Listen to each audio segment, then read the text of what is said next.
Welcome to Easy OC. Today we're taking you to world-famous Newport Beach, where the sunsets are breathtaking and the surfing is exceptional. And don't forget, it's just a stone throw away from Los Angeles and San Diego. Oh, and also don't forget, it's the playground for the world's rich and famous. We're talking Kobe Bryant, Lakers fame, Greta Garbo, a lot of famous movie stars too. And the evidence is everywhere. High-priced toys. For high-priced people.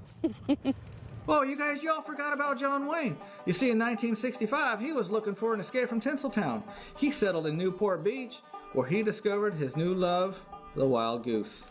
Wow, David, I can't believe we forgot that. Actually, Judy, you may have, but I did not. See, I actually went down to the Hornblower. They own John Wayne's yacht. In fact, watch this.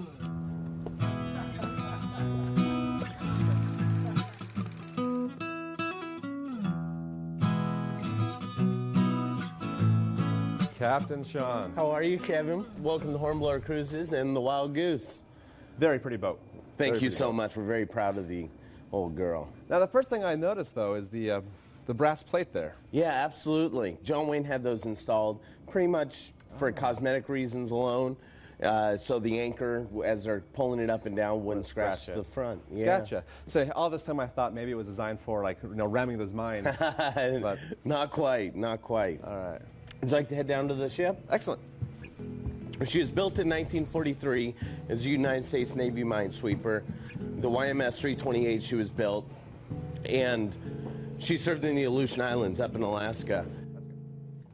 This is pretty much where John Wayne did all of his entertaining in the war days. This is where they did all their sweeping. So a lot of through the years this. Now sweeping, do you mean like sweeping the deck? Minesweeping. Okay. Minesweeping. They used to have their minesweeping equipment back here during World War II. Now this guy here, what's that, like John Wayne's crypt?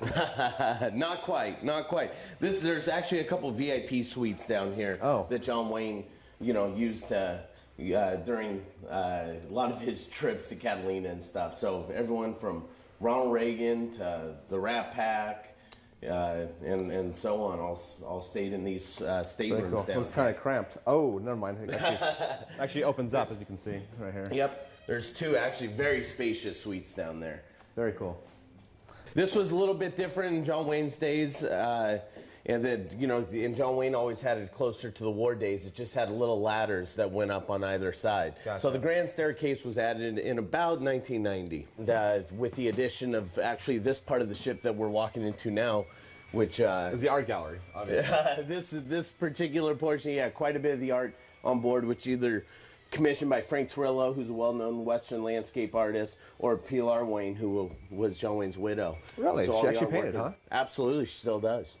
I need one of these rooms in my house. I don't know if I can get one big enough to hold my ego, though. So you'll see that actually even the gold-plated gooses as faucets. So now, is it an issue that this bathroom is actually bigger than my apartment? I like the molding. Throughout the years, yeah, there was a lot of characters have owned the ship at one point or another. And how many owners have there been? Ooh, good question. Including the United States Navy, does that count? 3, 4, 5, 6. She's currently on her 6th owner. Wow. And she, her lineage and pedigree, though, even though has always been people that cared about the boat very much. Now my Volkswagen, I've had 6 owners too, but it doesn't look this nice. It's all a rust bucket. The early harbor was filled with sandbars, and they actually shipped rapidly, causing many ships to get stuck. In fact, one ship was stuck for over 5 years. And that's the reason why Newport is full of small, tiny islands today. They dredged up all that sand and made those islands. Yep, and the rail lines that David was talking about were actually built toward the Balboa Pavilion, and it still serves as the city center today. Didn't you meet up with Mike and talk about the pavilion's history? I sure did. Take a look. Let's do that.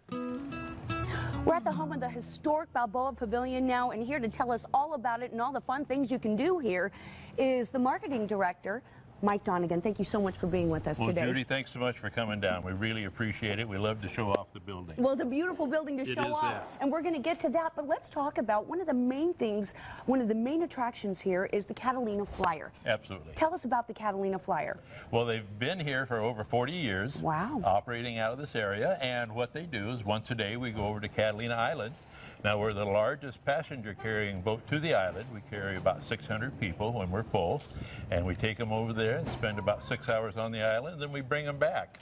And of course, it's a high-speed catamaran, and being so big, it's super comfortable. So we're pretty proud of our operation, and we like going to Catalina ourselves. Let's talk about the blue whales. You also have whale watching here at the pavilion. Let's talk about that. We have 2 operations that do whale watching. We have the Catalina Flyer that does school groups and regular groups, and then we have Davy's Locker that does public runs on the weekends and school groups during the week. So that's one of my favorite activities, of whale watching.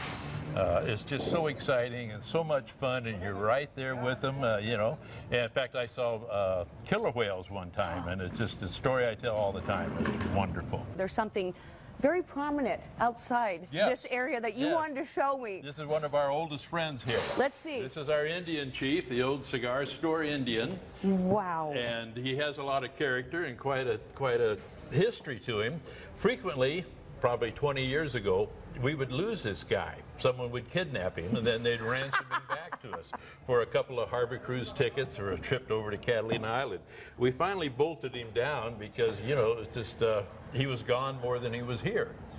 And this was one of our little pride spots here. And so you actually made deals with the kidnappers? Oh, absolutely. With the Indian nappers? We didn't want him to get hurt. Okay. You understand.